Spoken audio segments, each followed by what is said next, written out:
సమావేశాలు జరుగుతూ ఉన్నాయి.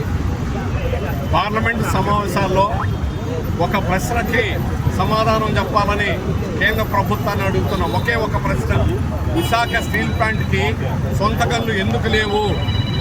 చట్టం ప్రకారం mines and mineral development regulation act ప్రకారం సెక్షన్ 17 ఖచ్చితంగా ప్రతి పబ్లిక్ సెక్టార్కి సొంత గనులు సమకూర్చాలి.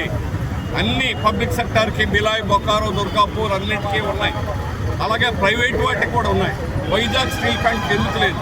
ఈ పార్లమెంట్లో సమాధానాలు చెప్పాలని అడుగుతున్నాం. రెండవది, దేశంలో నాణ్యతలో విశాఖ స్టీల్ నంబర్ 1. ప్రపంచానికి ఇతర దేశాలకి 4 సంవత్సరాలు ఎగుమతులు వరుసగా చేసినటువంటి స్టీల్ ప్లాంట్ ఏదంటే వైజాగ్ స్టీల్ ప్లాంట్. నాణ్యతలో అంత అవార్డు వచ్చినటువంటి స్టీల్ ప్లాంట్కి ఆ నాణ్యతను దెబ్బకొట్టాలని ఇప్పుడు సీఎండీగా ఉన్నటువంటి సక్సేనా కంకణం కట్టుకున్నాడు. అందుకనే నాసిరకం క్వాలిటీని వాడి ఈరోజు ఉత్పత్తులు అనేటువంటిది తీవ్రంగా పడిపోయేటట్టు చేశాడు. ఖరీదు విపరీతంగా పెరిగిపోయింది.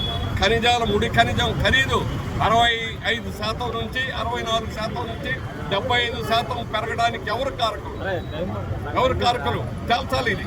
అందుకని ఈరోజు స్టీల్ మంత్రి స్వయంగా కుమారస్వామి విశాఖపట్నం వస్తారని, నోవోటెల్లో సదస్సులో పాల్గొంటారని సమాచారం మీడియాలో వచ్చింది, అందరికీ తెలుసు. అయితే ఈరోజు ఇప్పుడే తెలిసిన సమాచారం ఆయన అబ్స్కాండ్ అయ్యారు, రాలేదు. అందుకని ఆయన వస్తే ఆయన కోరాం. వారికి స్టీల్ ప్లాంట్ విషయాల్ని తెలియజేయడానికి, నాసిరకం స్టీల్ వాడేవాడు మీద దర్యాప్తు చేయడానికి యాక్షన్ తీసుకుంటారా లేదని మేము అడగాలని చెప్పేసి అనుకున్నాం.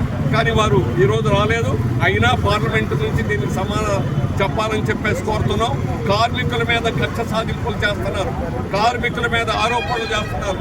పని చేయట్లేదని, గోస్ట్ కార్మికులని, వైట్ ఎలిఫెంట్ అని రకరకాలైనటువంటి తప్పుడు ఆరోపణలతో ఈరోజు స్టీల్ ప్లాంట్ కార్మికుల మీద బదనాం చేసేటువంటి తప్పుడు పనులు చేస్తున్నారు. వాళ్ళ జీతాలు సగానికి సగం కూడా రాకుండా కోతలు విధిస్తున్నారు, ఉత్పత్తితో ముడిపెడుతున్నారు. ఇవన్నీ తప్పుడు చర్యలు. పొగబెట్టి పొమ్మున్నట్టుగా కార్మికులందరినీ పారిపోయేటట్టు చేయాలంటున్నారు.